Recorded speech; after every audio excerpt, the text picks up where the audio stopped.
and you're here live with Checkered Flag Interactive for the Crew Chiefs Corner National Series, race 1 of 20 at Daytona. We've got 80 laps tonight, 17 drivers out on the grid right now. They are gridding out, going through 1 and 2 right now as we run through the starting lineup. We've got the number 5 of Triffin Davis on the front row with the number 9 of Brennan McGee on the outside. Starting third, the number 83 of Tyler Gibbs. In fourth, we've got Robert Hill. In fifth, we've got Evan Melanson. In sixth, we have Blake Reynolds. In seventh, we have John Windle. And his outside will be Patricio Esteban. Starting ninth will be Chris Sweat, and to his outside, Andrew Schwartz. And right outside the top 10, we've got the number 10 of John Eckert. Starting 12th, we've got Zach Johnson. In 13th, we've got Chevy Gillum. In 14th, we've got João Guermez. In 15th, we've got Sam Lamba. And rounding out your field will be Elliot Henderson and Alex Preciado. And if you don't already know, this is Steve Bonesteel. I'm Shane Doherty, and we have a special third commentator on tonight, Christopher Large, and we'll be doing our rec reports, something new to Checkered Flag Interactive, trying it out tonight, so look forward to that cool new feature as we get ready for the green. It will be 80 laps in tonight's race with the iRacing National Car, and by the way, there is no tandeming allowed, so it will be pack racing. The pace car is pulling off, the leader has the restart, and we are green, here we go. Side by side across the line is Triffin Davis and Brennan McGee, as no one's giving any room so far as we are double file heading in one. And he gets right in line right there, and he's going to go to the bottom side, and he's going to think about going back up. Remember, there is no tandeming allowed, and that does mean, even if it's accidental, the admins are watching, so that everyone's going to have to keep their bumpers off the other guy. And pack racing is just going to be for sure a big factor here.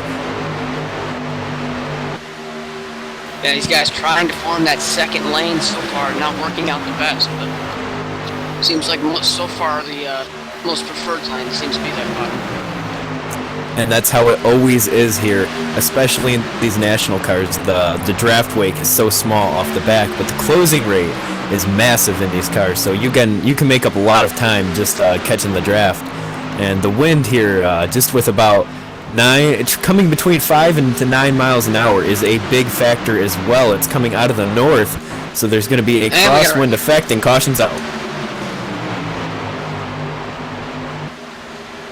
Looks like the 67 of Andrew Schwartz.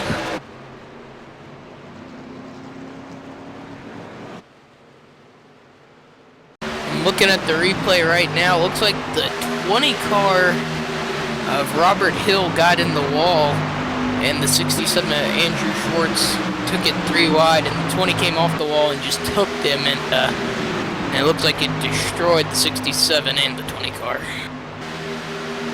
Thank you for the rec report, Large, and obviously that did look like a chain reaction there, just Robert getting in the wall and Andrew having nowhere to go after he came off the wall, and it's unfortunate for Andrew for his race to end so early, only just past a lap and a half before that wreck happened. So we did have 17 cars start tonight, already 2 involved in a huge wreck, and it's definitely not how they want their night to start.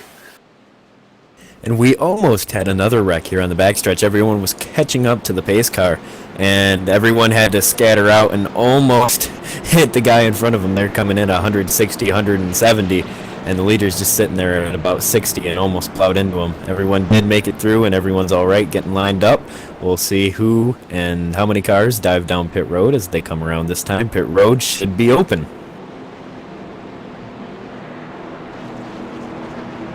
Yeah, I do not know how many takers we will see, as there will probably be about a halfway pit. Since it is 80 laps, these cars usually go about 35 to 40, usually around the 40 lap mark on fuel, so I would not expect anybody to pit right now unless you're in the back, or if you're Andrew Schwartz or Robert Hill, who are just involved in that wreck, but still, it's pretty early, I think, in my opinion, to come down pit road. But unless someone has a plan to drop back early on, get out of the craziness in the front, that's the only reason I see the leaders pitting, and nobody goes down pit road from the front, so everything will remain unchanged up there. Yes, Elliot Henderson will be the first car down pit road, and as expected, Robert Hill is also on pit road. Obviously, that car into the wall hard and has damage on both sides of the car, so that crew have to go hard to work. And we also see John Eckert on pit road, so definitely a couple guys maybe just a quick gas and go, or get tires or something's going on, and they'll be back out here.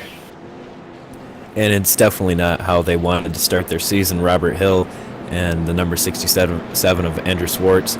This is a 20-race season, which gives you a lot of time to make up your mistakes, but it was only lap 2 of, just a long season, and that's definitely not how you want to start it out, especially here at Daytona, where this is the one place basically everyone is guaranteed a chance to win if you're there at the end. So definitely a bummer for him, and I don't know if he'll be able to come back. That was a lot of damage.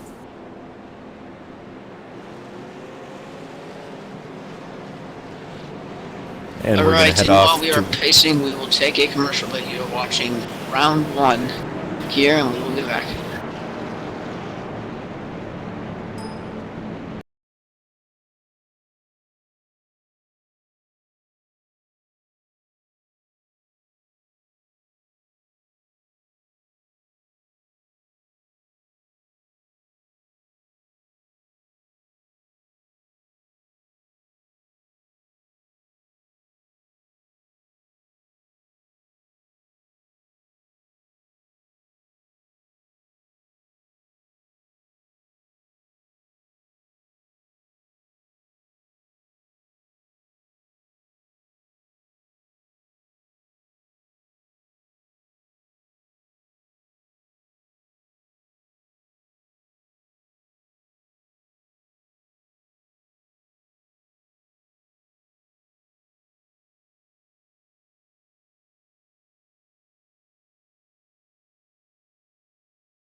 And we are back as the lights on the top of the pace car are off, the field is doubled up, and we are set to go green flag racing here after our first early caution involving 2 cars, the number 20 of Robert Hill and the number 67 of Andrew Schwartz. Andrew is most likely out of this race for sure, and Robert Hill has a long ways to come with a lot of damage to repair, so I'm not sure if he'll be able to make it back up here, but as we said, the pace car is ready to come on in and the field is set to go. Yeah, we do have, as you said, 16 cars still out here, 15 good ones, so still plenty of action to go here as we have just about 75 laps left. And the pace car is once again diving down pit road, and the drivers are ready to go, and we are green flag racing. The guy on the outside gets a little bit of a jump there. Brennan McGee making that jump on the outside. No problem with that there. The number 5, Triffin Davis, still on the inside as they go double file into turn 1. It looks like Brendan McGee's got a buddy behind him. Might just be a coincidence, but those 2 cars look alike. The old throwback Dodge schemes that they used to run in what was called the Nextel Cup Series. That looks awesome. And those 2 cars are trying to get an outside line together, but as we've been seeing, the inside line is the dominant line. And Those 4 cars on the bottom are making ground, of course, led by Tristan Davis. And right away we see the 2 packs getting separated, about 6 cars in the front pack, and then another 6 cars in a little pack, and then we've got a couple guys straggling back there. But everything's spread out pretty solid right now as we see these guys still on the outside getting the side draft working. A little bit of bump drafting. I don't think that's legal. That is a tandem draft right there. Gonna have to get some clarification on that rule. Yeah, definitely gonna need to get some clarification on that. I do not know why those guys would be tandeming, but they did get off of each other, so maybe they're saying they're just right next to each other. I don't know, but definitely that is breaking the rules of no tandem. Breaking the rules or not, it's getting them up there. I'm just not sure how the admins are going to deal with that, as they are going too wide through the corner. And that second pack we were talking about is single file, and they are coming, closing fast. Like we said earlier, these cars, they just close so fast. Once you get a little bit of that draft, you're going to be there.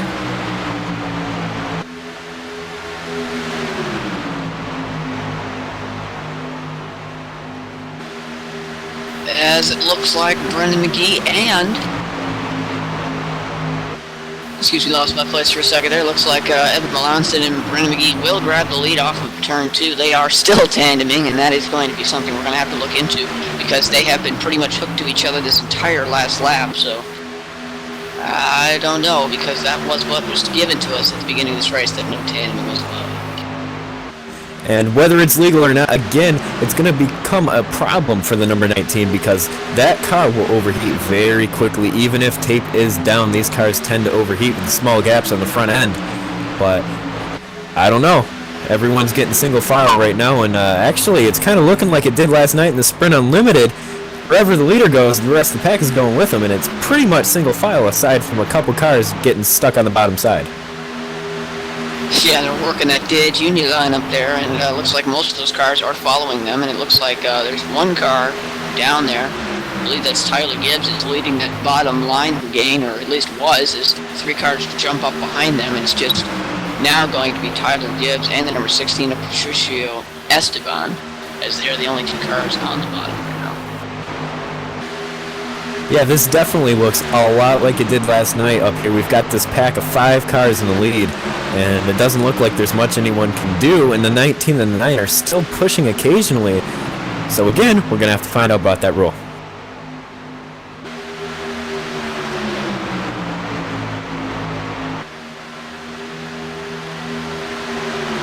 As we see the bottom line, I don't know what they're doing down there. They would catch up a lot faster if they just go up, get the draft wake, and then shoot down.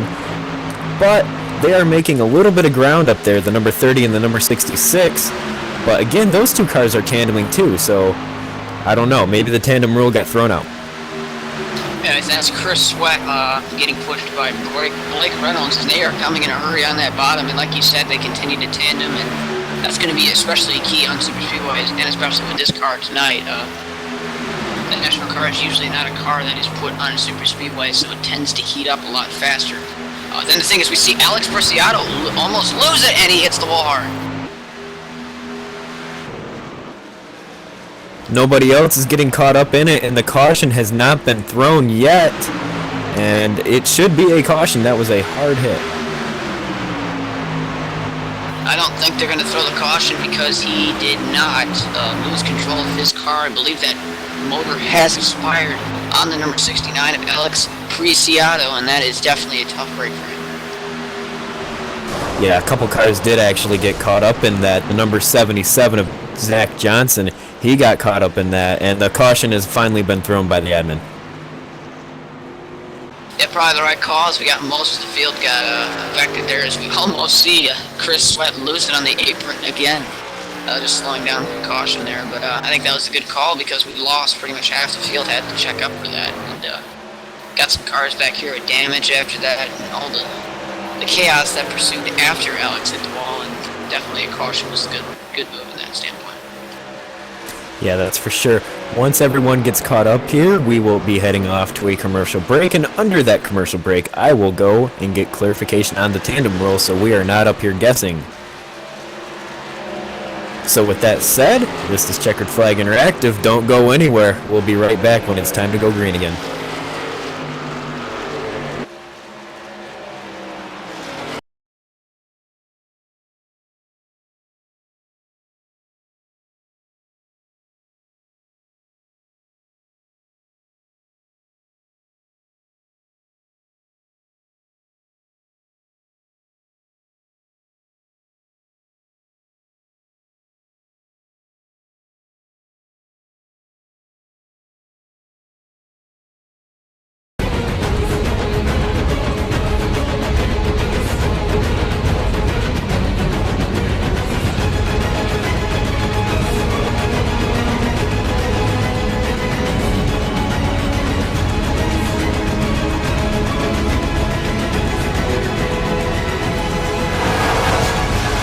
All ass, man, come. Go like hell, brother, go like hell. In the middle, 3 wide.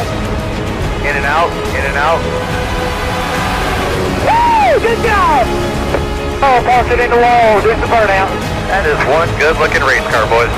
They are requesting you to victory lane. Check your flag. Shit, that was awesome, fellas. Awesome job. Fantastic job. Fantastic.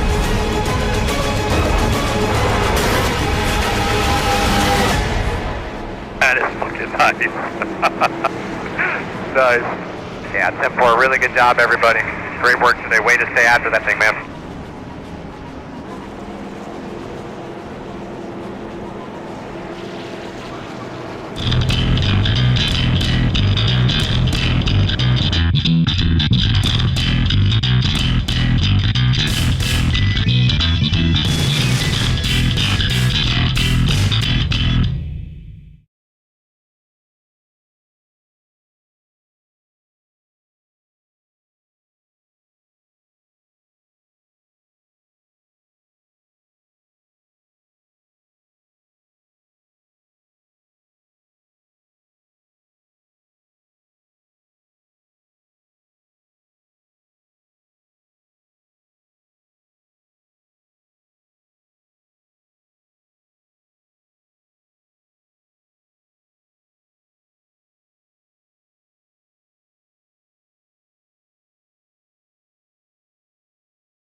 And we're back with Checkered Flag Interactive, and we are almost set to go green, and we are catching up with number 69 of Alex Preciado, who is now out of the race after that caution right there. What happened?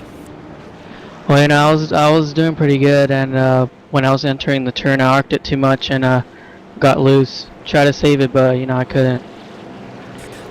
How has the car been driving? What's the setup like up there? Is it loose? It's pretty decent, but it's a little looser than usual. How I usually, you know, drive the car. What do you think about the tandem drafting? I know it's only legal in the corners, and yes, we did get clarification. Bump drafting is legal on the straightaways, but not in the corners. Did you see anyone bump drafting in the corners? I did see a little, but it wasn't too bad. For the little bit you were able to run out there, what did you think about the racing? Did it remind you of the Sprint Unlimited at all? Sort of. You know, it's a great race so far. I mean, there's only been 2 wrecks. I'm liking it. All right, sorry to hear that you're out of it, but we're gonna get back to the broadcast here. See you next week. All right, thank you guys.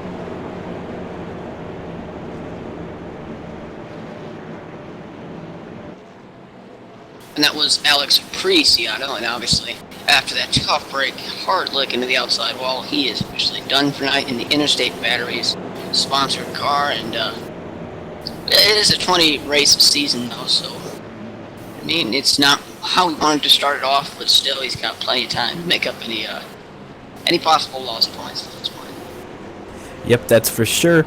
And the lights on the pace car are still on, so we are not set to go green. But what we have here is a good race ahead of us, I still think. We've had 2 cautions and we're on lap 15. But there's just a lot of good drivers, big names out here that I see in the hosted all of the time. Brennan McGee, Triffin Davis. These 2 drivers alone just up in the top 2 and 3 right there. I know for a fact Brennan McGee, he hosts a lot of great races, and Triffin Davis, he joins a lot of great races. And both of these guys out here, they're fun to race with. And there's other names, Tyler Gibbs, good names in the field for sure. Robert Hill, even though he's out back with a damaged car, he's fun to race with. So we've got a pretty nice roster of drivers out here. We just need to get things thrown together and get these cars all the way to lap 80.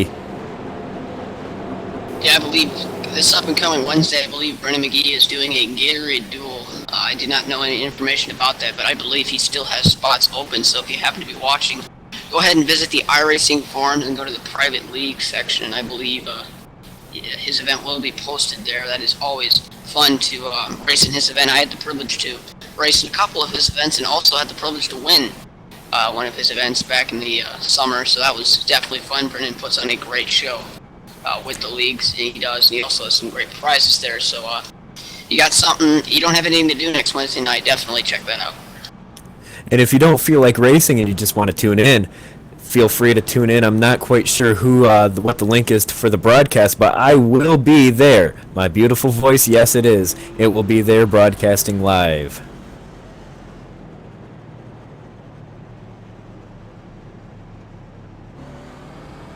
As our pack is coming off of turn 2 onto the backstretch, everyone is doubled up. The pace car is ready to come in. We just got to go another 1.5 miles around this track before we finally see it pull in. Yeah, especially more of these caution laps that continue to circle, the more damage Robert Hill can get done, and that's obviously very helpful in his concern, as that car still has a very damaged left front and right front. So I guess the more cautions we get, the more advantage Robert Hill has, although that car still has a lot of work to go.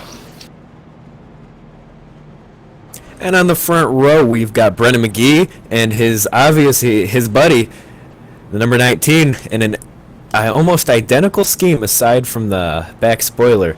These guys have been working together, bump drafting on the straightaways, which we did find out is legal. Only in the corners is bump drafting not allowed.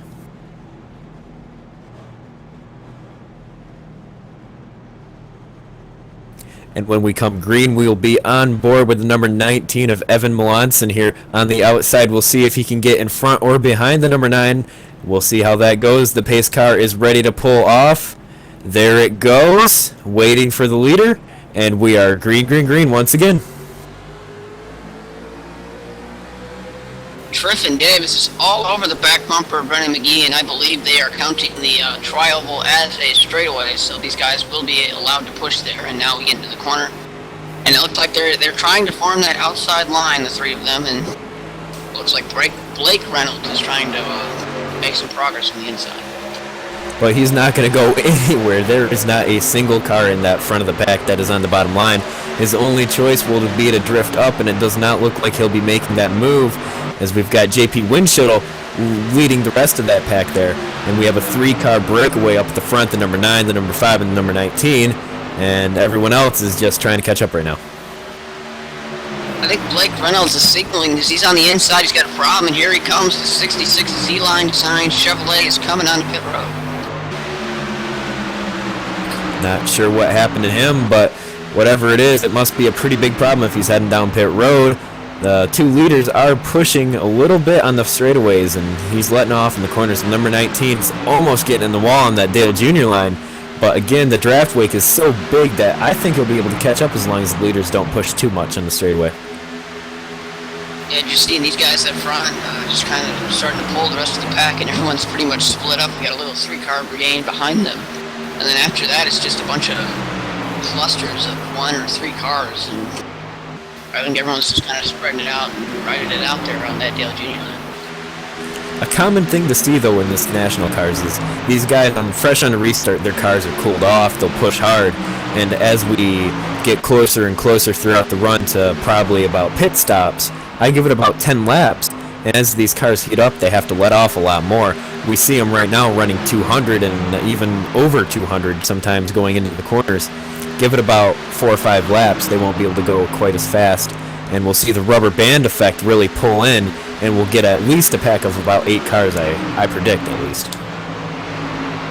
Yeah, definitely those guys behind them, and that includes Patricio Esteban, and I believe that's also the 56 of John Winchell. And if they can just stay in line, they are staying right close behind each other, even a little bump drafting there. They will catch this pack, and they are coming with a head of steam. Yeah, they are for sure coming, and again, that draft is just so effective here. Once you get it, it's there, and you're just going to close. Like we saw last night in the Sprint Unlimited, the closing rate in these cars is even greater. As soon as you get that draft, it's just like you hit turbo engaged. Here you come. Look out, guys. We've got 5 cars up here almost in a pack, and then we've got another second and a half behind. We've got Chevy Gilliam and then Tyler Gibbs and a couple other cars, and then we've got another separation where we've just got one guy just out by himself, Sam Limbaugh.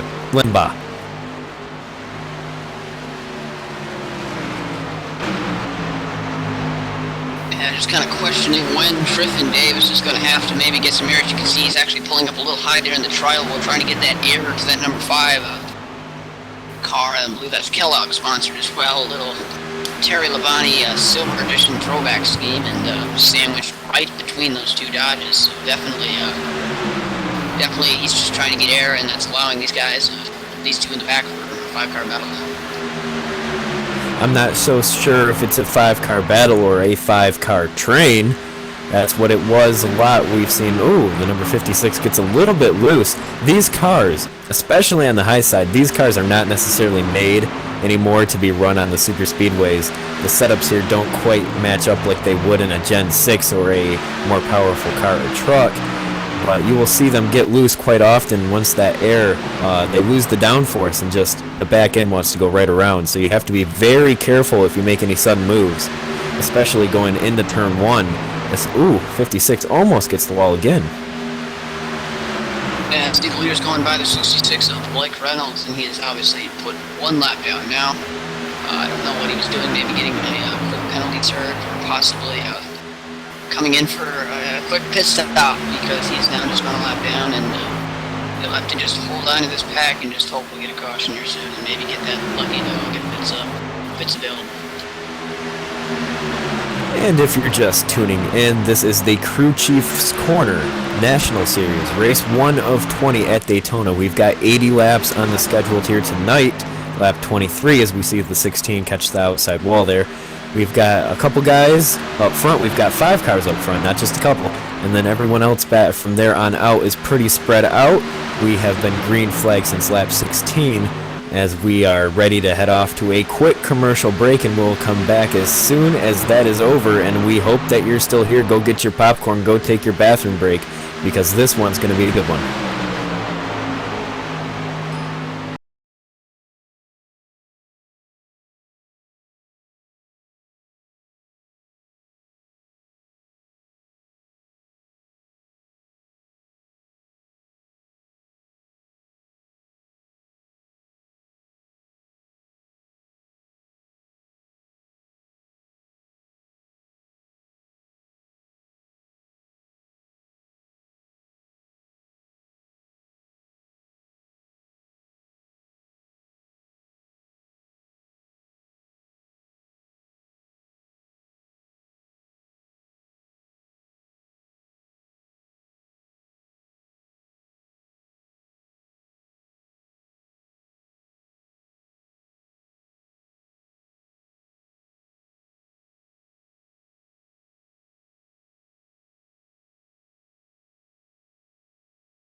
And we're back live for the Crew Chief's Corner National Series Race 1 of 20 at Daytona. If you were tuned in before the break and you noticed that that pack is a little more spread out than it was before, you definitely did miss something, and it could have been a big one. We saw the number 66.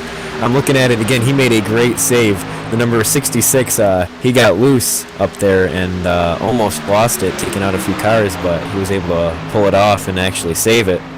And now we've got a 3-car breakaway, the number 9, the number 5, and the number 19, just like it was before, but the number 56 and number 66, they're coming now.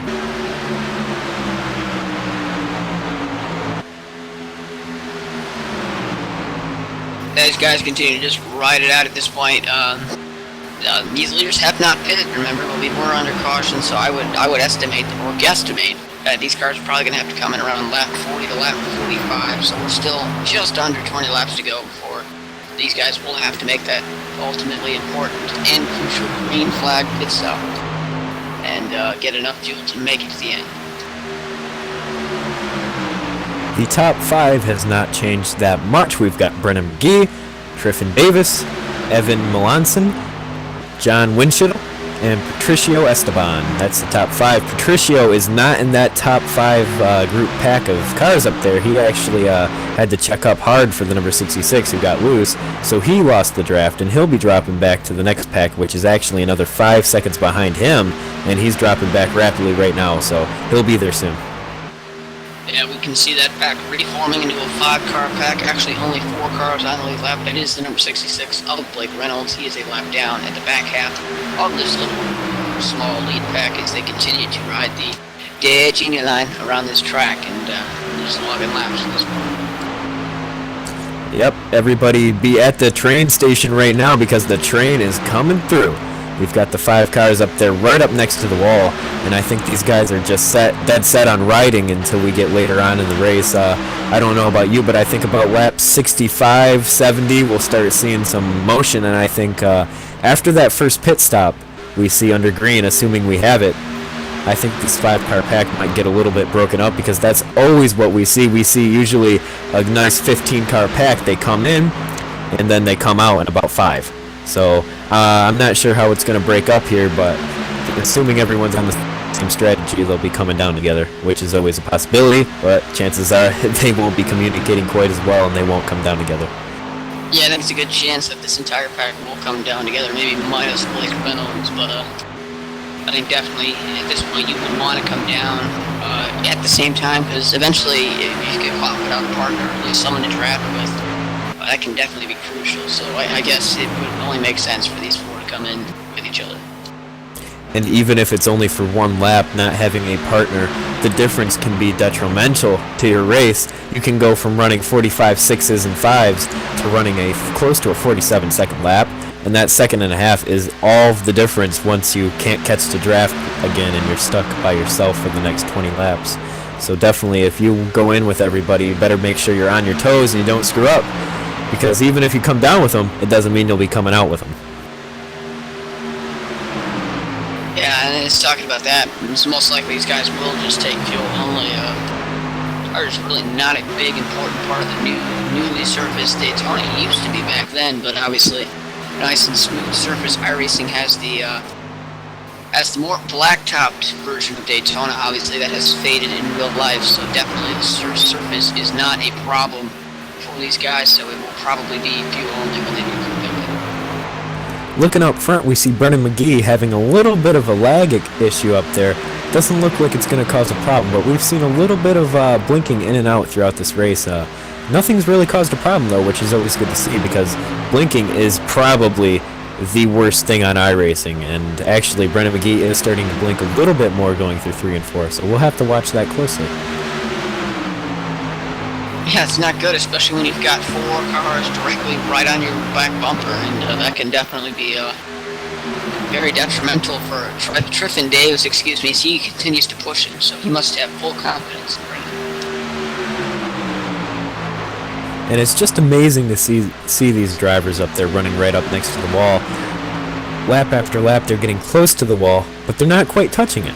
And chances are, at some point, you will end up touching that wall. It's just, are you going to get stuck on it, or are you going to be able to pull right off of it? A lot of times on iRacing, you tap that wall with your back corner, it slams your front end into it. And although that is moderately realistic, walls are usually not made of glue, and you can usually get off of them. That is not always the case on iRacing, so we'll have to see how that plays out. Yeah, definitely. If you hit the wall with one part of the car, there's a good chance the other part's going to follow right with you. And can't imagine what would happen if Brennan would happen to hit the wall. Even if Blake Reynolds hits it, I don't think it would affect anybody. But you're traveling this close on top of each other. One guy gets in the wall, there's a good chance everyone's going to pile in, and that could just be detrimental to this field, and especially this race. And I'm sure the drivers would not be happy about it. And really, if that does happen, they brought it on themselves by driving up there. But I'm sure nobody would be happy about that, especially early on. We're on lap 33, coming to lap 34. We're not even halfway, so we've still got a long ways to go. As we see now, the number 5 of Triffin Davis, he's blinking a little bit. Yeah, before that I was watching Evan Melanson, and he went through that turn. He wasn't quite up against the wall, but he was still in that upper lane. He's giving a good at least 2-3 feet from his right side to the wall, and I like that. That gives you a lot of room for that human error that might occur at one point during this long run as these guys continue to just log laps. And definitely, if you could just take care of your car and make it to the end, that's definitely going to be who will decide who wins this race.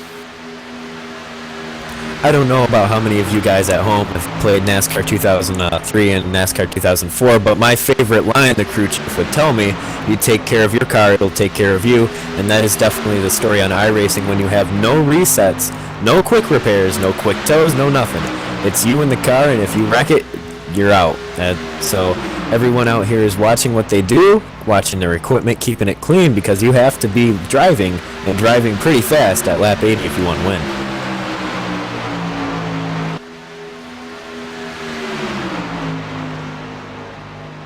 And we're going to look back at the second pack back here. These guys are 13 seconds behind that front pack. 4 cars out here. Elliot Henderson, Patricio Esteban, Tyler Gibbs, and Chevy Gilliam. These 4 cars are a long ways behind that front pack. They're just not moving quite as fast. If they can maybe get some momentum on that high side, but they're running on the bottom, they're running another 5 miles an hour slower than that lead pack throughout the entire course. And in turn 3 and 4 and 1 and 2, they're 10 miles an hour slower. So these guys need to pick it up, and because they are just falling behind a huge amount each and every lap. It's crazy. Yeah, they've eventually got to get the memo to move up, and also some damage to the back end of the number 30 set of Elliot Henderson. I believe that might be affecting his straightaway speed, especially his cornering speed. The fact that he's running the wrong line, or at least the line that isn't getting as much speed as the top line. I think definitely that's one of the reasons why this pack is so far behind the leaders. And yeah, it's definitely going to be tough to make it up from here at this point if we don't get another caution. Yeah, if they don't have another caution, I don't think their chances are very good at all, because pit strategy, there's only so much you can do here. You can either take 2 tires, 4 tires, or no tires, and I'm pretty sure the guys up front will either take 2 tires or no tires. So there's only so much time you can make up trying to make up strategy, and if you risk it and go hot in pit road, you can either wreck yourself or get a black flag. And right now, as they stand, unless they can pick up some speed, they're really stuck where they are unless a caution comes out, because this is just a little mild 4-car pack, and they're almost half a track behind these guys, so they have a lot of ground to make up. Yeah, I saw a shaky turn 4 there as Triffin Davis blinked.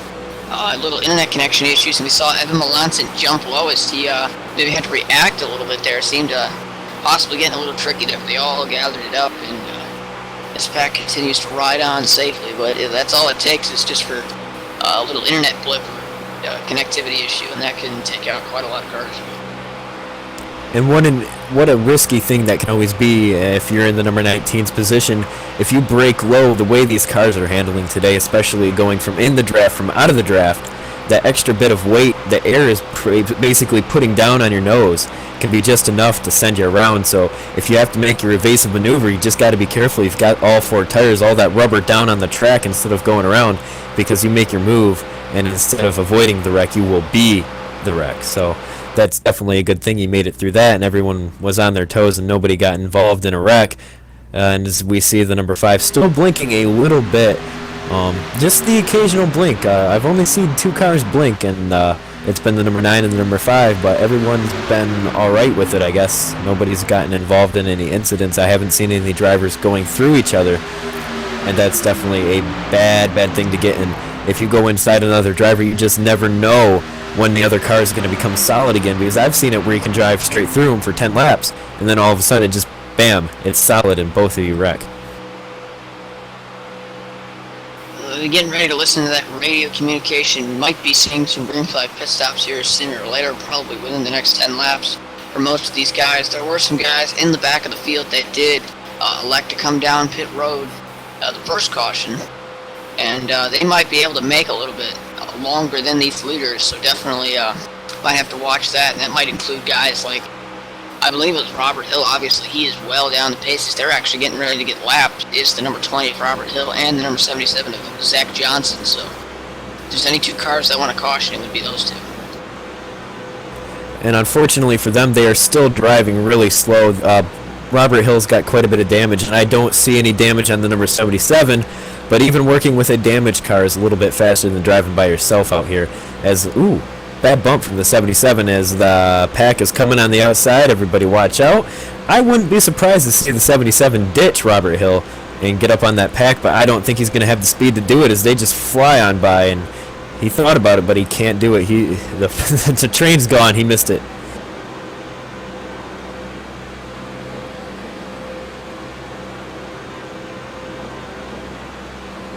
And we'll go on the gyro cam here on Checkered Flag Interactive. We've got the number 56 of John Winchell.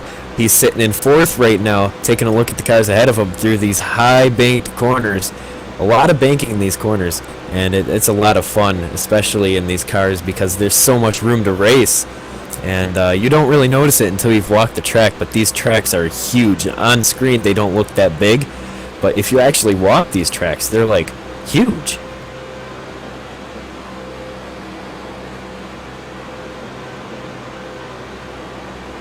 As we see these 5 cars, none of them have changed their position for the past 20 laps.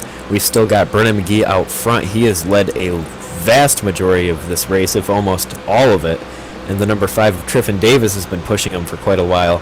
The number 19, has been following. And the number 56 is the last car in the lead lap in this front pack. The number 66, he's not on the lead lap. He's just hanging on for dear life, hoping for a caution because he will be the lucky dog. As we see Brennan McGee down on the low line, not sure what that was, if they're getting ready for a pit stop or not. That looks like what they might be doing, diving down to the bottom, getting ready for a pit stop, but we'll have to get confirmation of that. Alright, I believe we've caught up with Chris Large, and I believe he has some information on when these guys might be coming down to the road. Take it away, Chris. I believe the top 3 cars will be pitting this time by. That is Brennan McGee, Triffin Davis, and Evan Melanson. Alright, definitely interesting. These guys are on the inside line, and they will look to bring it down all the way to 55 miles an hour. And these guys, Triffin Davis almost missed the pit, but he will come in easy, and looks like it is a full 5-car pack pit stop. And it's going to be interesting to watch who does what. I'm assuming everyone will be doing the same thing, but if one guy's not on the same page, that could be costly for the other partner too. Because if you can't come out with your partner, you could be stuck in the back for a while.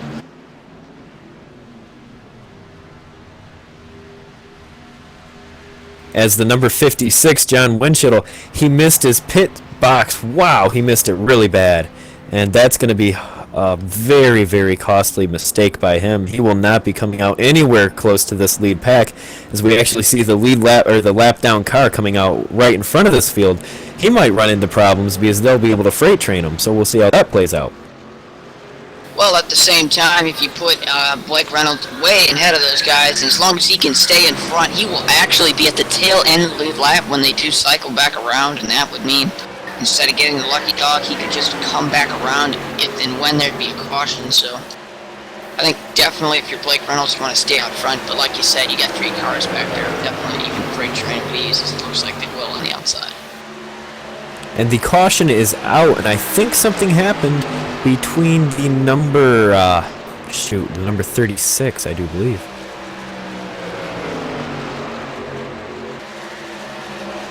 It looked like the number 83 is Tyler Gibbs spun out onto the track coming off of pit road, and I think that is what brought out the yellow.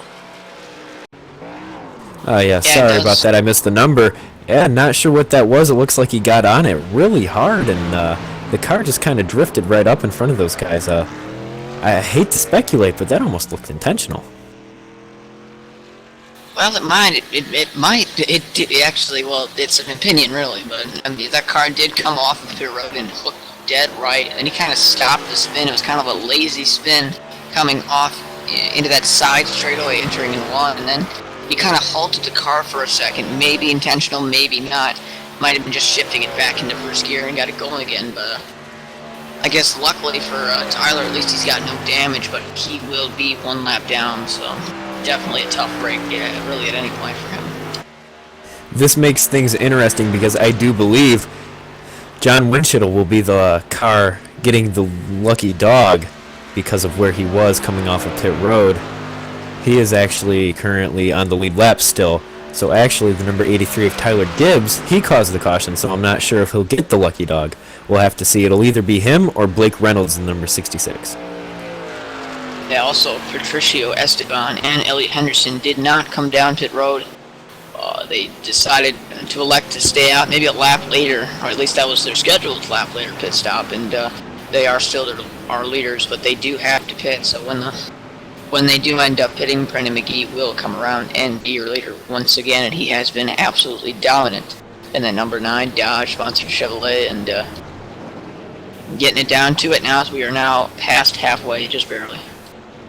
And I think I wouldn't be surprised to see all of the cars come down pit road because it is right around the edge of going all the way. It does not look like that will be the case. We'll only see the front 2 guys coming down, but it wouldn't have surprised me if I saw other cars because everyone likes to be super careful, especially at these super speedways. Being the lead car, you burn probably throughout the run close to 3 to 4 laps more fuel than the guys behind you. So everyone else did stay out aside from these 2 cars. He did lead his lap, so that's definitely good for him. And luckily for the guys that were driving by themselves in that second pack, they'll be caught up here as we go green flag probably around lap 50 with 30 to go. And Brennan did spend most of that run. Brennan McGee did spend, like I said, most of that run out front. So maybe I would think he kind of has a sense of how many laps he can make it on a full tank. So I think to his advantage, he did not want to give up this track position. But because Blake Reynolds and Tyler Gibbs are in front of our leader, Brennan McGee, they will get to go around the pace car, essentially a wave by. And Blake, he was up here strong. He was hanging with those guys in the top 5. So he can get that number 66 CLI Designs Chevrolet back up there. He's got a chance to win just like anybody else. And we will be taking this chance to take a quick commercial break. When we come back, we'll see if we can get a quick interview with one of these lead drivers out there. We'll be right back. Don't go anywhere.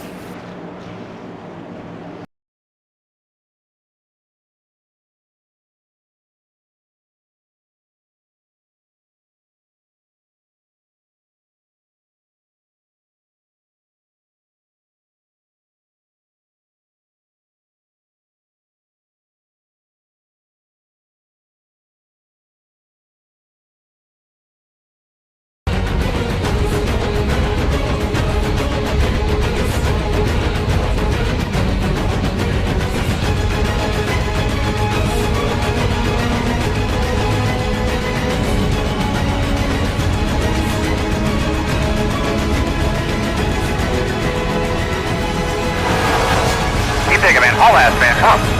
Go like hell, brother, go like hell. In the middle, 3 wide. In and out, in and out. Woo! Good job! Oh, parked it in the wall, there's the burnout. That is one good-looking race car, boys. They are requesting you to victory lane. Check your flag. Shit, that was awesome, fellas. Awesome job. Fantastic job. Fantastic.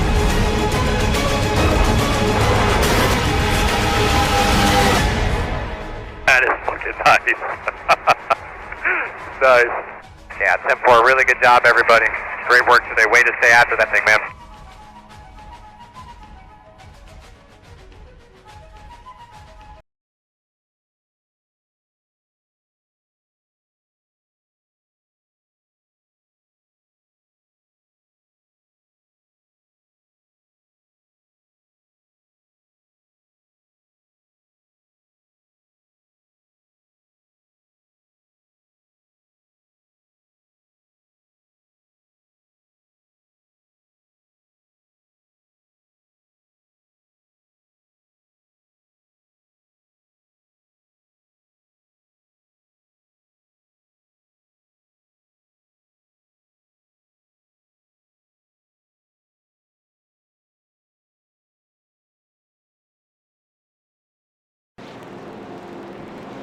And we're back at Daytona. We're on lap 48 coming to 49 under caution here for the third time tonight. We're catching up with the lead driver of right now and the entire run last run. Brennan McGee in the number 9. He was able to stay out front pretty much that entire run after becoming the dominant driver, having everyone follow him on the high line, and it turned out to be very, very productive. They were making great times, keeping their speeds very, very high when guys on the bottom were not able to even come close. So, as we're getting ready to double up, we've got a quick interview with him. How's the car driving up there for you? Pretty good. I like to lead, and it seems that the few of us that were up there last time, we were just kind of content with riding in line there and pulling away from the rest of the field, and it definitely worked out until this caution, so we'll have to see what happens on this restart. How long can you make it on gas being in front of that pack? I know you do burn a little bit more fuel than the guys behind you do. With those 2 cautions, I was probably able to get to about lap 49, but we pitted early just to be safe. So you think you for sure got enough to go all the way? Oh yeah, we would be on plenty now. Now you guys do have a event you're hosting on Wednesday. Tell us a quick bit about it. That event, it's the FTR TV Gatorade Duel Showdown. That's going to be a 3-segment race. I'll host up a new session for each segment. The first 2 segments, it's all drivers are included, 30% fuel, 25 laps. Then the final segment, the top 15 drivers in points at the first 2 races move on to the final segment, and the first driver outside the top 15 in points at 4 incidents or less gets in. So it's pretty much going to be a dash to get to the front in the first couple races there. They get into the final one. And it's free to enter. Anyone can join as long as you meet the minimum license requirements and the I-rating requirements, along with a minimum incident per lap. As we get doubled up, we'll send you back up to your channel. I wish you luck. Thanks.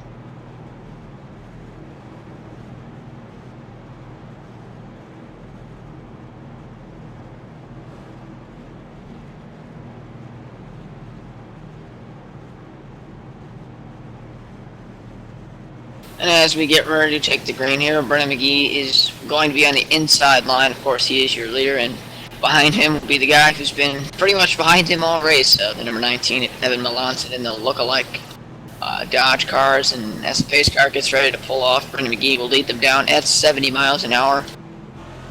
Get ready to get the green, and we are green. And this time we see the number 19 and the number 9 getting a chance to work together here, as immediately they're going to go to that high side, which we did talk briefly with Brennan, and it was his idea to go up to the high side. And once everyone found out that it was so much faster, they were like, wow, we got to stay up here, because they were flying. And right now everyone's heading up to the high side. The cars in the back of the field are trying to make up some positions, but we'll see everyone migrate to the high side, at least if they're trying to make up positions and trying to get some speed, as we see Robert Hill still out there with his damaged car, dropping like a rock through the field. Yeah, and with this punching back up the field, and these guys now learning that the outside is better, you got new players to this game, and that includes Chevy Gilliam and the number 85, and also Patricio Esteban, who I had to check up earlier for Blake Reynolds' scary save, but he ended up saving it, and now those 2 guys are in the back half of this field, as we now have a 5-car battle for that lead. And I'm looking at the number 37 of Elliot Henderson right now, and he's got damage to the back end of his car, and he's driving out by himself right now.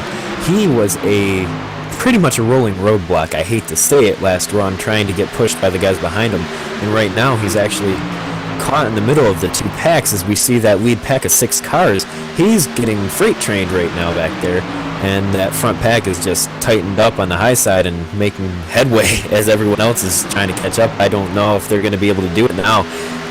So many cars up there who need more than just 2 cars to make up that ground. As we see Henderson getting turned, going through the tri-oval. The number 77 got hooked on his quarter panel, taking him around. As we see another driver, the number 93, almost getting slammed in the passenger side door.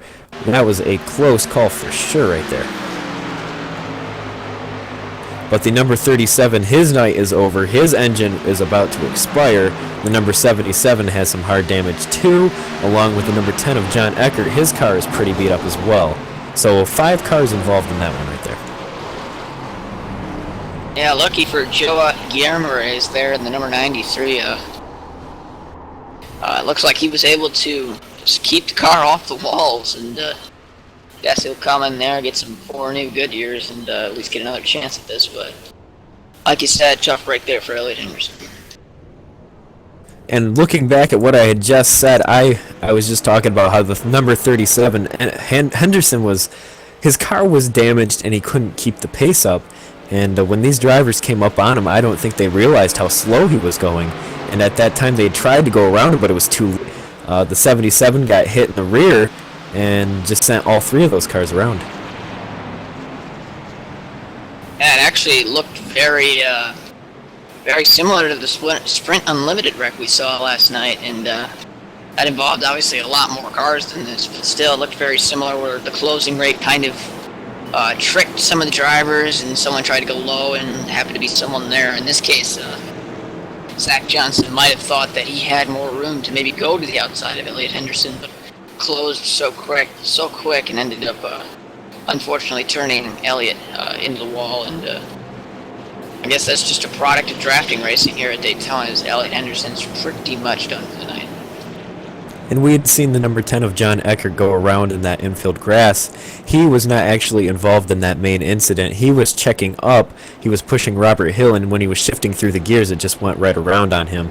He didn't get any more damage than he already had, and he'll actually have a chance to repair his damage, but he's 2 laps down, so he's got a long way to go, and I don't know if he'll be able to do that.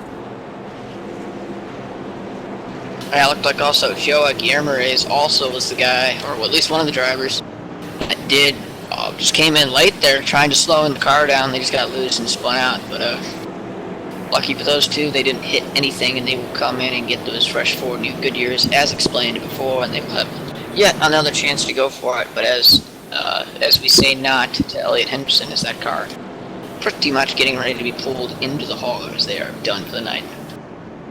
And with that, we're going to see about 9 cars actually with no damage currently. And there'll be 9 cars battling it out. We've got 10 on the lead lap, but Elliot Henderson, his car is done, so he will be dropping off the lead lap. Robert Hill will be getting the wave around, or the lucky dog here, say, but his car is damaged, so he's not going to have many things he'll be able to do. He'll be out there just logging laps, it looks like.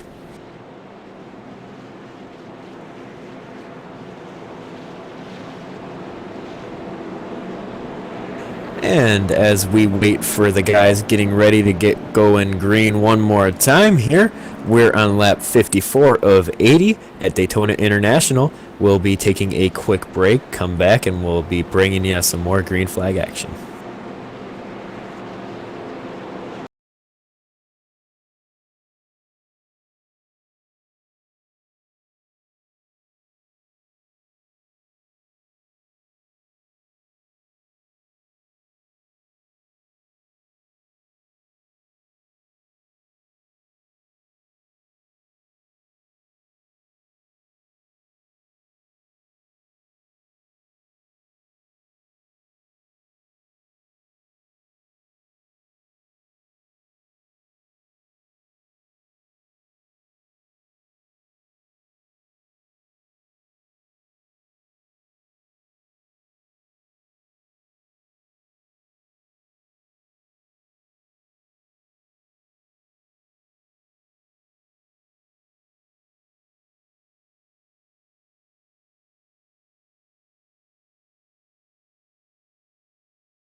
And we're back live at Daytona International Speedway for the Crew Chiefs Corner.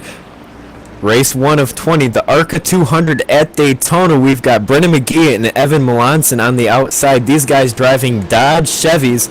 These guys have been the class of the field pretty much with Triffin Davis and the number 56 of JP Winchittle. So we're set to go green one more time. We'll see how long it lasts. If not all the way, the pace car will be coming in. The 5 is on Brendan McGee's bumper. And we'll see what happens here, if the 19 will be able to get along with him. It does not look like it. We are green, green, green again. And watch for the number 9 to go on the high side. He has already proclaimed that that is the fastest place around the track, and we've seen it as a fact for sure. Yeah, no surprise as Triffin Davis stays glued to the back bumper of the number 9 of Brendan McGee, and they continue to make some leadway or headway on that outside line. As once again we are seeing the top 4 or so get a nice breakaways. It looks like Blake Reynolds, slides up there, and he will take this spot away from, I believe that is Chevy Gilliam. So these guys just trying to get to that outside and maybe hang with this front pack here. They have a chance at the win as we are still getting down to it. It's going to be interesting to see these drivers who were down on the bottom all race long. They're coming up on the high side now, coming into a place they've never been all race basically. So they're going to have to get a feel for things, and they're going to have to do it quickly because you don't have much more time to get used to it. And if you fall back, you're done. So you have to stay up here, learn the ropes quickly, because if you fall back, you're not catching the pack by yourself, buddy. So stay off the wall and get up there and learn the ropes, because it's coming down to go time. We've got just over 20 laps to go, coming to we're on lap 58 and a half right now, coming to 59, and the choo-choo train is back. Still looking for the little train that could, if you continue to make train references, but these guys have been riding pretty much this entire race up top. So if some of these guys, especially the 4th car in line, like a John Winchittle or maybe a Blake Reynolds, if they're going to make a move, they might have to team up and at least make an effort at the inside, because you're not going to get the win riding around in the high side for sure. That's for, yeah. And like I said earlier, I think once we get to about lap 70, we'll start to see some racing going on. Right now, we're just in the transition period where everybody's trying to make it to the end. Because as we've said, and I've said so many times on these broadcasts, you have to be there at the end, and your car has to be fast if you want to win. So everyone is riding right now, watching their stuff, and I think any one of those 5 drivers, any one of the guys on the lead lap, maybe even these lap down cars, there is always a chance. As we saw last night in the Sprint Unlimited, we only had 7 cars basically in contention at the end. So there's still time for anything to happen, and we'll just have to see how it plays out as Brendan McGee continues to lead as we hit lap 60 here.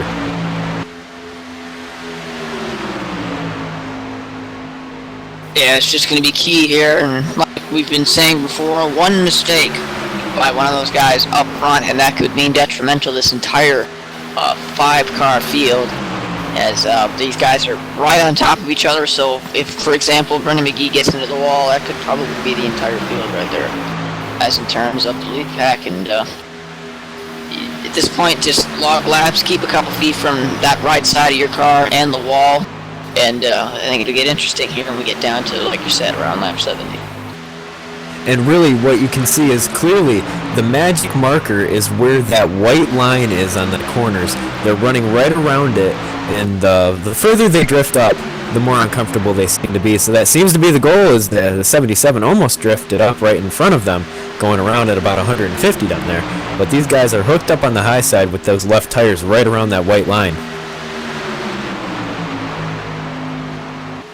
Let's see there, good job by Zach Johnson keeping that number 77K and then sponsored Chevy to the inside line. That car is heavily damaged, and I guess he's just trying to log laps, trying to get points, as this is a 20 race season. You cannot afford to lose all these precious points, and keep it out there, and you never know.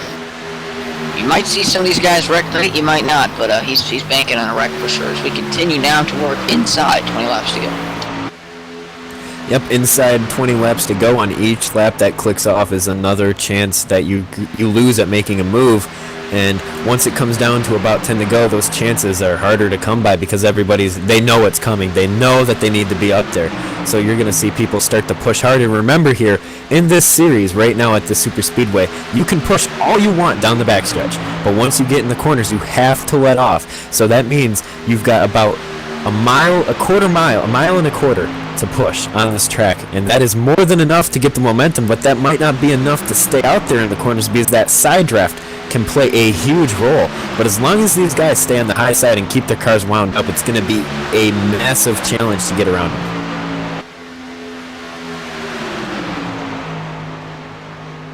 And looking again, we see a little bit of blinking from the number 5 of Triffin Davis. Nothing that's going to be causing an issue right now. And I will actually take a quick second to go back. If you guys missed what happened and why we got everyone bunched up very quickly there, we saw a very interesting incident going into the trioval that resembled like the one we saw last night. The closing rate of these cars, they're so massive. Elliot Henderson had been all alone for a long time, and a couple cars came up behind him, and Tyler Gibbs and Zach Johnson they had nowhere to go, and they all collided, and those 3 out of 4 cars actually were taken out pretty much. So that is why we were under caution, and right now we still see the class of the field out here. These 5 cars have been here all night long. The number 66 was a lap down for a long time and up here. So faces haven't really changed up front. Yeah, it's pretty much the top 5 out there, just running nose to tail, and then we've got 2 cars relatively close to each other. That includes Patricio Esteban and Tyler Gibbs, who we just got done talking about. They are about 8 seconds behind this pack. And then we got Chevy Gilliam back there as well. He's got no help. And then a couple stray cars, as we only have 10 cars left on the lead lap, so really I guess your race for the lead is right up here, these top 5. And you really have to give these guys with damaged cars props, especially Robert Hill. He was involved in the first caution, and his car was beat up really bad. He's been down pit road a lot today, and I don't think he can get any more damage repaired. And he is, actually, as I'm watching him, we've got a wreck between the 20 and the 10 in the trioval. Not sure if a caution will be thrown here, but we have 2 cars around in the trioval way behind the field. No caution as of yet. John Eckert's just going to stop in the middle of the track. I don't know if that's intentional. He's now stuck on the banking. That was a jinx worth of a wreck, because we just saw these guys with heavy contact, but no caution yet, as John might have tried to bring out the caution, but it's too late. He will go a lap down, and that's a tough break for those guys. And it's so ironic that is 2 times in a row I started talking about someone, and then bam, an accident comes out. I should just not mention any names, take no names on my hit list here, as I'm still watching number 10. The number 10 is still having issues getting around the track. He might just have to park it. His car is done. Yeah, we're going to max speed of about 130, so that car is definitely destroyed. And I don't know, Steve, maybe you got that magic spell or something, because there goes another 2 cars, and that's unfortunate. And I'm still looking at the stray cars out here. Sam Limbaugh, he is his car spotless, not a single scratch or dent on that car, and he is out there 19 seconds behind that lead pack all alone. Unless a caution comes out, his chances are done. He is the last car in the lead lap now that Robert Hill is down on pit road again after being involved in that incident with no caution. And as these guys continue to work around, we do have to mention that the number 19 of Evan Melanson, who is running 5th, got disconnected from this pack a little bit, and it's going to be interesting to see if he can pull himself back, or if he's going to fade away in the draft. I believe they shuffled him out under a pass while we were talking about that incident, and that'll be interesting to see if Evan can get back up here. But for now, it remains a 4-car battle for the lead. And it does look like that will be the case. He is getting shuffled out. While the draft wake, I've said earlier, is massive here, if you can't get in it soon enough, you're going to have a hard time catching up. He is right on the outer edge of it, and it looks like the number 9 might be dropping back for him in these sister cars out here. The number 9's running on the low line, and it looks like he's letting those guys by so we can pick up the number 19 of Evan Melanson. But, as I say that, he almost pulls back up on the high side, and here he comes. He is getting the draft. The number 19 is hanging on for dear life, and he's back in the pack now that they're shuffling around up there. It looks like Triffin Davis is also going to jump down to that bottom, and that's going to allow Evan Melanson to just suck back up to these guys. It's now tandems on the inside, back to the old style of racing we saw before.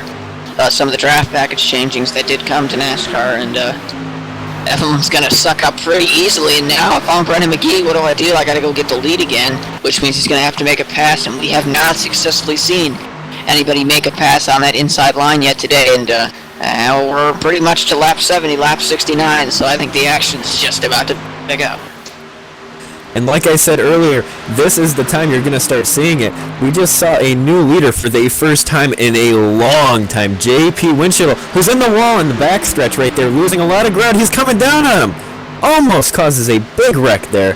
The number 5 of Triffin Davis will be able to take the lead. The number 66 is stuck on the high side. But J.P. Winchell, who I just said, he was leading the race. I really need to quit cursing these guys. He was leading the race there, and he got up in the wall, and he's hanging on for dear life with that draft. I don't know if he's got it. Oh, boy. And just like that, we see the number 9, Brennan McGee, to the lead. Number 56 is catching the draft. Due to that 66 on the bottom, that draft wake is even bigger as they make it 3 wide, passing a lap down car. The 56, he's back in it. But now we've got the 9, the 5, and the number 19 on the high side. These guys have been the class of the field. All 5 of these cars all race long. But I really think Brennan McGee's got the car to beat, and he's got Triffin Davis right on his back bumper, who is another super speedway specialist, so to call. I've seen him in a lot of races, and he is a beast out here. I've never seen the number 19 of Evan Melanson personally, but judging by being Brennan McGee's friend, he must know what he's doing because these guys have been up front all race long.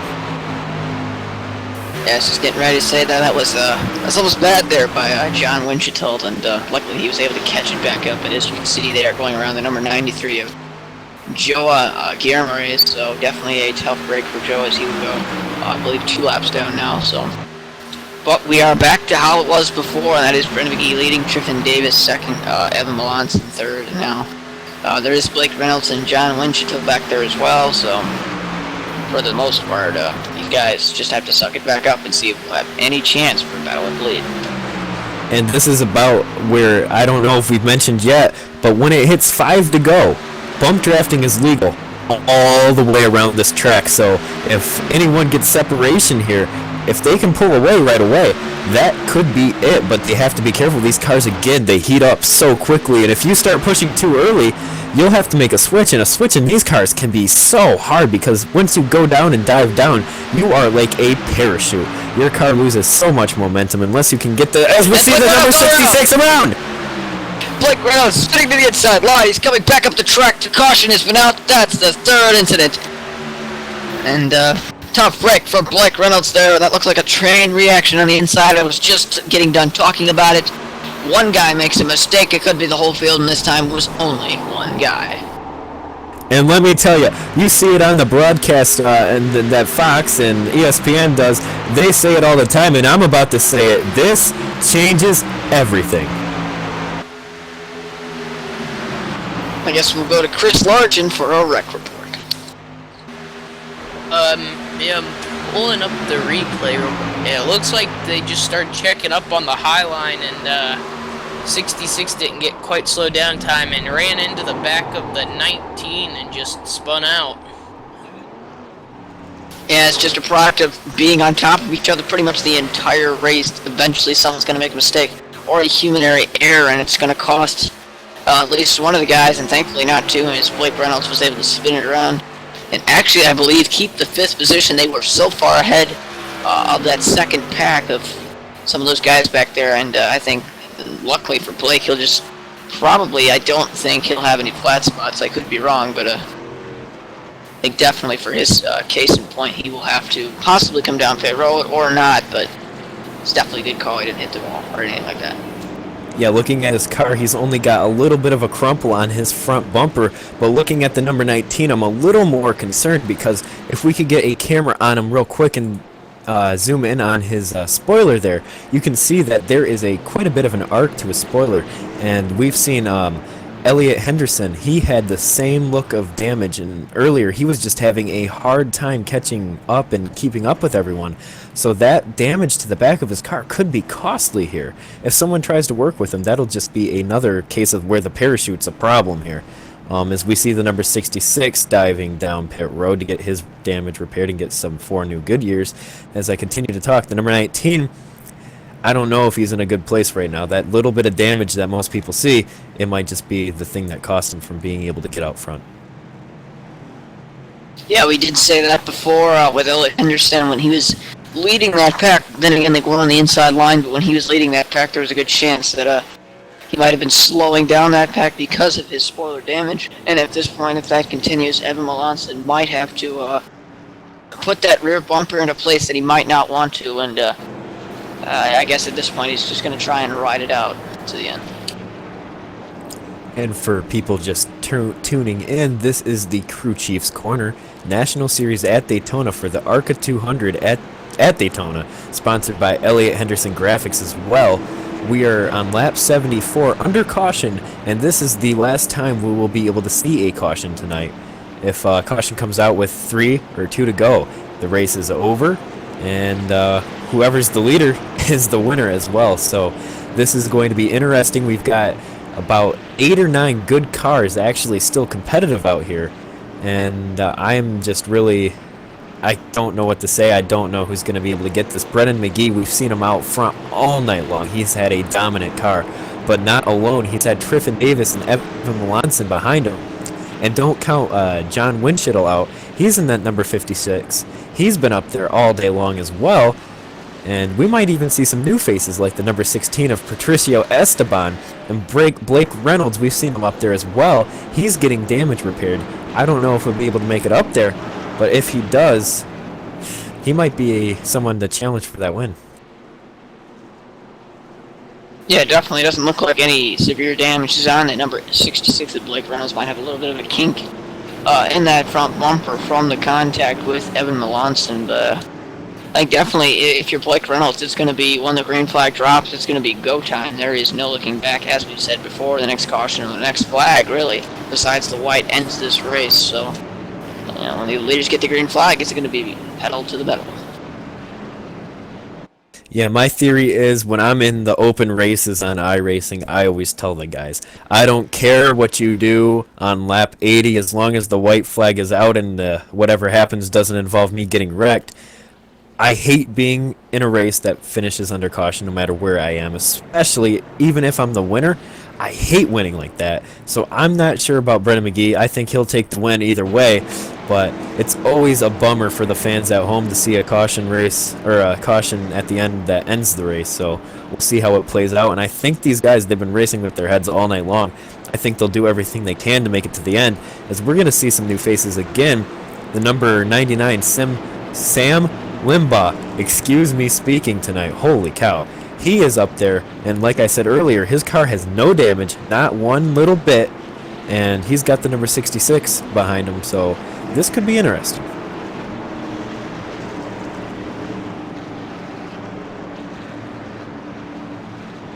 Yeah, definitely, and do you have to update you? There are 9 cars on the lead lap. The last car on the lead lap, and pretty much the last car in contention to win this race tonight is the number 85 of Chevy Gilliam. So 9 cars in it to win it, but as you've said before, Brennan McGee's pretty much got this one in the bag. As long as Triffin Davis doesn't, or excuse me, Triffin Davis, yes, unless he doesn't maybe make a move, but they've been working together along with Evan Melanson pretty much the start of the race. So when we get the green here, there's no doubt in my mind we'll see Evan and Brennan working together. And when we do go green, we will be seeing we'll see the green flag on lap 77. So it's definitely coming down to the wire. Everything has changed. Everyone has a chance to win, and it's just going to be the fact of the matter who can work together the best, because we're within 5 laps to go. Bump drafting is legal all the way around the track. So if you can get your partner ready and get them together right away, I think you might just have a better chance at getting ahead, because these cars are cooled off now. So basically, if you start pushing, you can probably make it all the way. I'm not sure on that, but depending on how much tape's on the front of that car, you can push all the way maybe, and you might end up blowing up coming across the line. But this might be the chance to pick your partner and hope that he can dance really good, because you need someone to be behind you, especially when everyone else is going to be pushing. We're going to see the low line come into play for the first time today for sure, because you can't pass anyone higher than they've been running. They've been running the Dale Earnhardt Jr. line right up against that wall up there. So we'll see how this plays out, but my pick is definitely still staying with Brennan McGee up there with the number 19 behind him on this restart. It couldn't play out any better for him, so we'll see how that goes. I don't know about you, Shane. Who do you have for your winner here? Brennan still? Well, I'm going to take the guy leading that outside line to the green, and that is going to be the number 5 of Triffin Davis. Obviously, he's got the advantage. I don't know. He gets a good enough start side by side with Brennan. I don't think Brennan and Evan are going to be able to get up to the top, and John Winchell has definitely been up there for sure, so we know he's got the car as well to push Triffin up front. What we do have to say is these cars have not been pushing this entire race in the turns, and now they're all of a sudden going to be pushing in the turns, and the question is can they handle it? And especially with Evan Melanson, he's got that rear damage. Will anybody attempt to push him? Because I guarantee you he's going to be pushing Brennan on the start here, so watch for these guys in the turns. It's their first time this entire race bump drafting, turning left instead of going straight. So this is gonna be good. Just sit back and relax. It's time to strap those belts on and put them on real nice and tight, as DW would say, as the pace car will be diving in for the last time. We will be going green for the last time, as everyone is ready to go. Boogity, boogity, boogity. I'm not DW, but I can do it anyhow, as we see the number 99 coming in. Those guys on the outside did not get a good restart. The 5 just stalled out there. Not sure if he missed a shift or just was not on his toes. Surprisingly, the number 9, Brennan McGee, jumped to the high side, abandoning the number 19. And as I said, that bottom line is here, and it is coming. The number 16 giving him a shot. The number 19 pulls up in front of Brennan. That's going to be interesting. Everyone has to check up for that. 56 down to the bottom. 2 lanes of racing. It's going to be too early to make a move. You need your drafting partner right now. The 66 and the 16 getting loose on the bottom side. 19 and the 9 pulling away. Not going to the bottom side. Not sure if they're making a switch. They have to be. That's going to be costly for them. They're going to lose momentum. These guys are going to swallow them back up here as I keep talking. Holy cow. And it's interesting, and it does. You can see Triffin Davis, and I believe that's John Winchell. They make contact coming into the trial, but I was going to say, there's no way Brennan's going to push Evan Melanson in the rear bumper, and they did the switch, and now you got Brennan up front, and they are actually using the bottom for some reason instead of the top, and it's getting interesting. And if you're going to go, you need to go now. It is lap 78. You're running out of time. These guys up there, the number 19, he has damage, and he cannot be pushed if he wants to go fast. So it's time to make your move. The number 16's abandoned. He blocks the 56. 56 looking to get around him. Almost a wreck there. Holy cow. Nice save by everyone. Oh, wow. This is going to be good. The 2 cars up front, they are pushing away and not being caught. These guys need to hook up right now. They've got to go. 2 laps to go as they come across the line. The 56 and the 16, they are blocking the rest of this pack here. Nobody's moving. Almost half a second, almost a full second of a gap here. They got to go now. The go time is now, and instead of the outside, they're electing the inside line. I think that is very interesting. And it's pretty much going to be a 2-car race at this point unless that pack can get together and somehow make up a second's worth of time. But I think now it's going to be the point. Is Evan Melanson in that catbird seat to where he can get around Brennan McGee with a slingshot, as we see him so famously at Daytona, or will Brendan hold on and sit back? You're about to see it. Yeah, sit back and watch, because we see these guys, the 16 and the 56, they are coming. They've got the draft. The number 19's got to be getting hot here. It is going to be a 4-car battle. 203 miles an hour down that straightaway. These guys are 5 miles an hour faster than the leader. This is crazy. Patricio is coming. And JP is coming with him. This is going to be an insane battle down the backstretch. They're getting disconnected a little bit.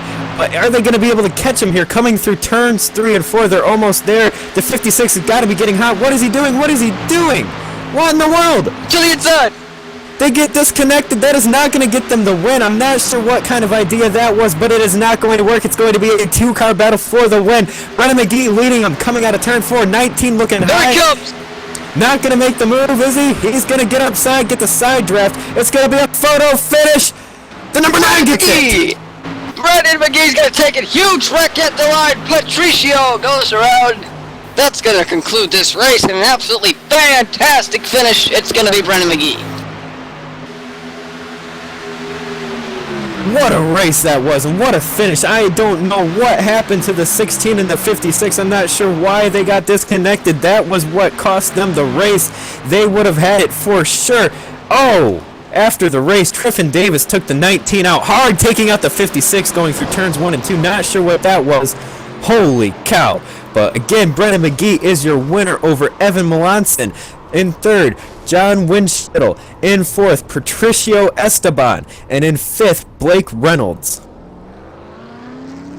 What an incredible finish, and just to take some time to calm down, we're going to take a commercial break. We'll come back to interview some of the top finishers in tonight's event and preview next week. Don't go away.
All ass, man, come. Go like hell, brother, go like hell. In the middle, 3 wide. In and out, in and out. Woo! Good job! Oh, parked it in the wall, just a burnout. That is one good-looking race car, boys. They are requesting you to victory lane. Check your flag. Shit, that was awesome, fellas. Awesome job. Fantastic job. Fantastic.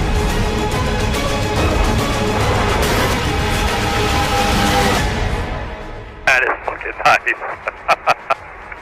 Nice. Yeah, 10-4, really good job, everybody. Great work today. Way to stay after that thing, man.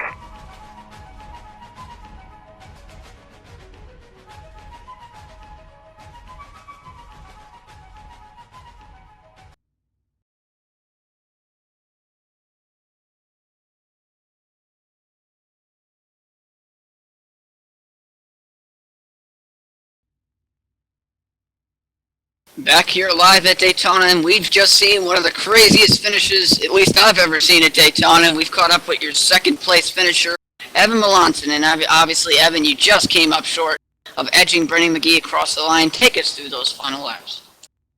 It was just crazy. I didn't expect to be able to do even close to what I did. I thought my car was going to be completely shot, so the fact that I even did that was crazy. I knew I could push him on the restart, so I just got on his bumper and it was time to go. Trippin was supposed to go with him, and I ended up getting a bit of a jolt, had to move up high there. We got locked, Brennan passed me, and it was me and him to the finish. I thought John and the other guy were going to get us, so I'm a little surprised that I even managed to do that. So. Yeah, after you got that rear damage, it seemed like you might have been out of contention, but you were able to wheel that car and keep it up into the finish, and obviously, did that damage affect your car late in that race?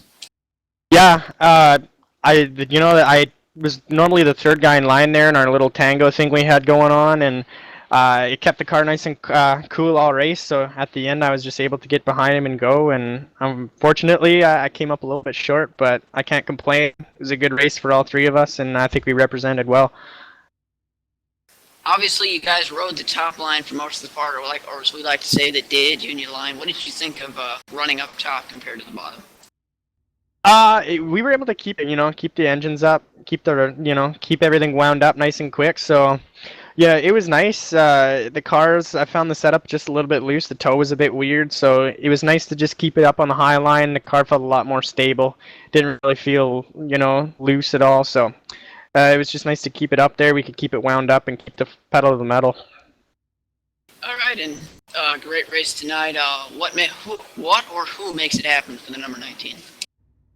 That's the rest of the boys over at Forel. Just like to give a shout out to Brennan. Shout out to the guys here too for hosting this tonight. It's been good fun. Hopefully we'll be back for Phoenix and see if we can maybe get one place higher.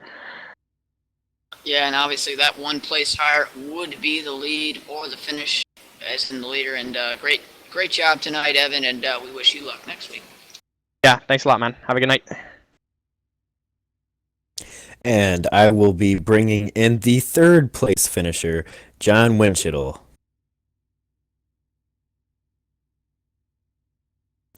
JP, it's Bone Steel in the booth. You got a copy? Yep, that's me. I'm here. How you doing, man? Well, I am doing great, but I think you're the person that's doing a little bit better. You just came away with a third place finish at Daytona, an impressive fashion for sure. What happened there? You were working with the 16, and then all of a sudden you dove low and knocked him up high, and he came down on you. And what happened? Oh man, I'm at a loss of words right now, man.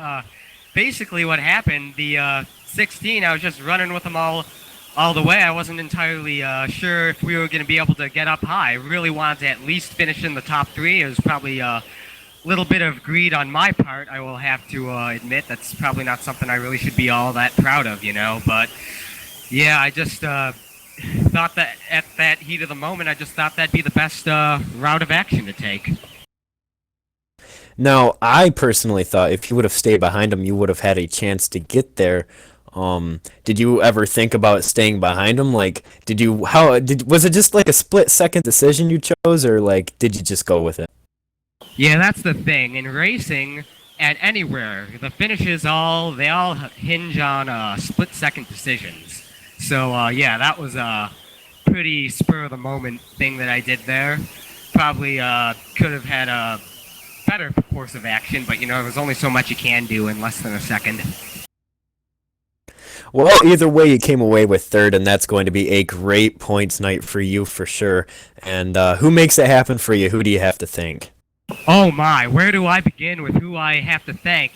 For starters, I gotta thank all the guys all up in the top 5 for the draft and everything, all the guys who pushed me. Next, I gotta thank David Forged for giving me the opportunity to run for his team, Ira Cup for sponsoring me, and not sponsoring me, for spotting me. What am I saying? And then I want to thank all my friends and family who watched, Mom, and everyone else who was good enough to come out and watch me race. I really appreciate it, guys. It means a ton to me. Yeah, I know personally we work together on the NASCAR The Game forums and whatnot. We're pretty good friends, I'd say, and it was definitely interesting to finally get an above view and seeing you out on the track. And impressive third place finish, but it's time to drag up the winner, Brennan McGee, to the booth. See you next time, JP. Good race. Yep, see you around. Thanks for the interview. And with that, we're going to bring Brennan up into the booth. He is again your winner tonight. Hey, Brendan, you got a copy? Yep. So first of all, I'd like to congratulate you for getting the victory. You were up front almost all night long. I didn't quite get how many laps you led, but I know that it was at least 60. You were up 71. front. 71 laps. That is definitely something to be proud of out there. You were the class of the field. You had your guys behind you. You had Triffin behind you for a while. Were you guys all working together? Was it like a trio, or did you have plans with the 19? We planned on working together at the beginning of the race, all three of us, and then down the final restart there, it was pretty much all of us just go at it, and Evan ended up hooking up with me better than what Triffin did there, and we just kind of went at the end. But throughout the whole race, it was us three and a few others that hung on to the outside line, and we were just gone the entire time. I'd never seen that happen in iRacing before, where the entire high side just goes. Now, really quick, can you explain to me? I think you were the person that made the first decision to really go up high. Explain how it felt once you figured it out. How'd you get everyone up there? I don't exactly remember how I did it, but it was either Triffin or Evan was behind me, one or the other, and I said, let's try the high side because we're not going to sip in behind Triffin here when he's down on the bottom with the entire field. And Evan and I just started going, and Triffin got behind us, and the entire field just slowly started moving up, and everyone eventually figured out it was the faster lane to run. And I think that was because the cars were a little bit on the loose side, and going to the high side, it made them more stable. And you know, I really have to say, as soon as you guys started making that moves, it took a long time for the rest of the field to catch up on that. But I think that's because the rest of the field was so far behind. At one point, you guys had over 15 seconds on that second pack, and you were gaining almost a second a lap. You were going close to 200 each and every corner, and the rest of the guys out there were going 193, 192. So you guys definitely were hooked up on the high side. But that final restart, take us through. What did you feel when you saw the damage on the back of the number 19? Did you know how bad his back spoiler and back bumper was? Well, he told me he's going to push me as hard as he can. The plan was originally for me to go with Triffin, but I guess Evan figured out his car was fine, so we just kept with it, and what happened. I barely beat him at the start-finish line. Yeah, that's for sure. Did you know that you had it, or were you up in the air until you looked at the results? I knew I had it there because I looked over to the right-hand side and my nose was still in front of him. Alrighty. Now you guys were running sister cars. Who do you have to thank for this tonight? Who got you to victory lane? Really, just Evan and Triffin helped me the most out of everybody. So, I mean, I have to thank them, and I guess I'll see a lot of these guys racing on Wednesday night too. Alrighty, congratulations on your win, and we will be seeing you next time for sure. Yes, I should be there at Phoenix if I can make it. Alright, congratulations again. We'll be talking to another driver tonight, Elliot Henderson, who actually was taken out earlier in the race due to a little bit of damage on his car. It buckled everyone up, and it caused a 3 or 4 car wreck, and it actually took him out. We're going to pull him down. He's one of the admins here, so we're going to have a quick interview with him.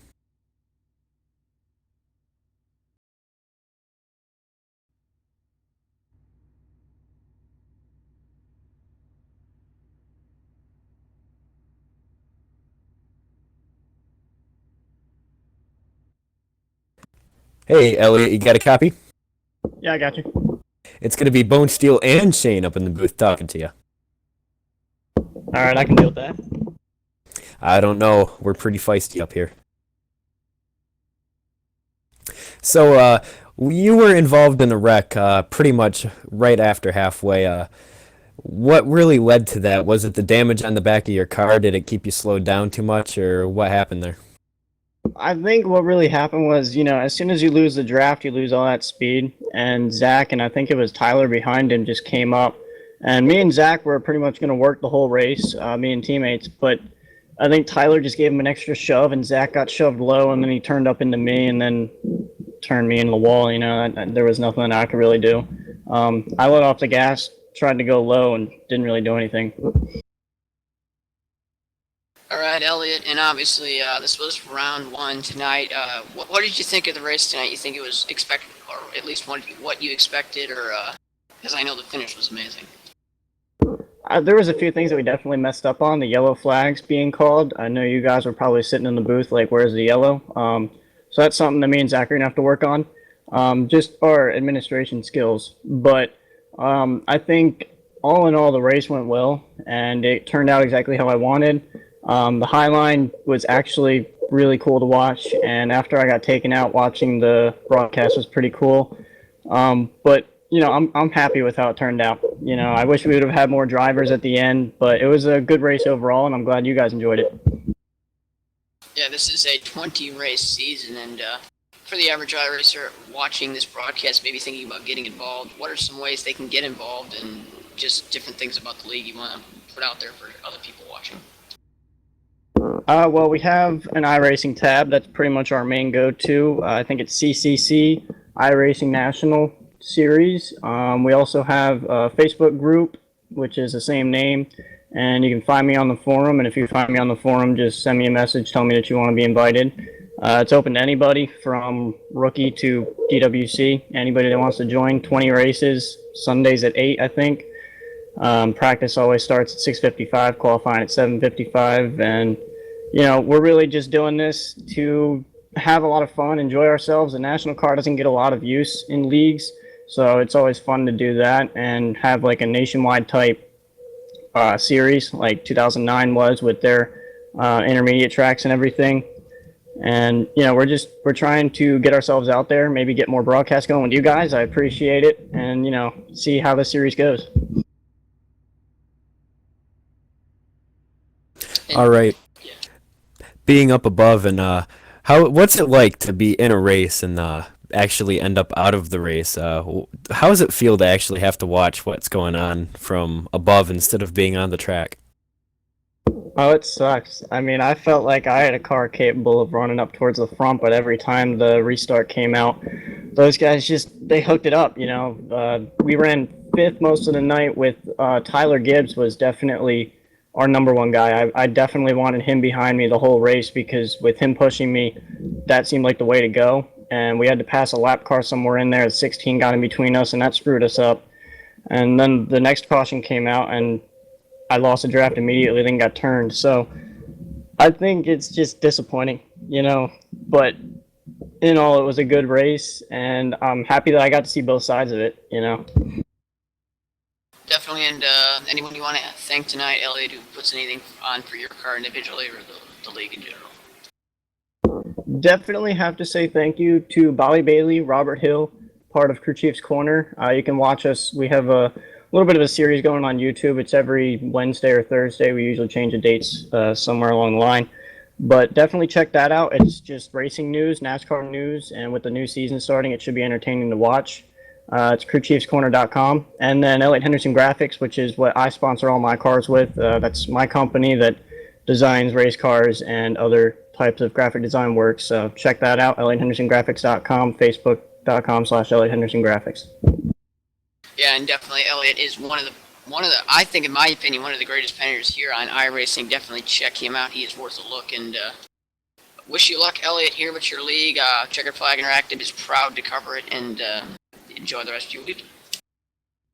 I appreciate it. Hopefully we can have you guys on for Phoenix. We'll see how it works out. Thank you.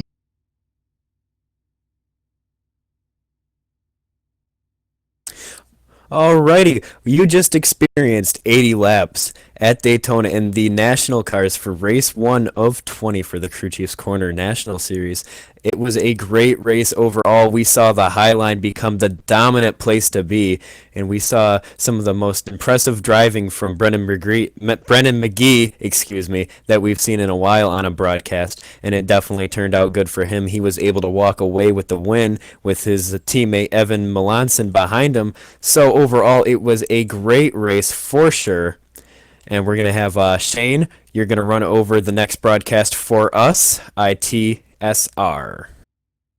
Yeah, it's actually ITZR. This Wednesday, tune in to Checkered Flag Interactive, our main channel. And coming up this Wednesday, we do have Chase Race number 1. And I think that track, I believe, is Chicago. We'll double check that for you. But definitely, this coming up Wednesday, don't miss that. Those guys do a great job of putting up a show, and you got guys like Andrew Fayash and Eric Myers going to be able to battle it out there. We saw a great battle last Wednesday night in Richmond, and definitely tune in Wednesday night, and that'll be a fun race for sure to cover. All right, I think it is time to sign off. It is just before 10 o'clock here on the East Coast. It's Steve Bonesteel in the booth with Shane Doherty for CFI. We're signing off. We'll see you next time.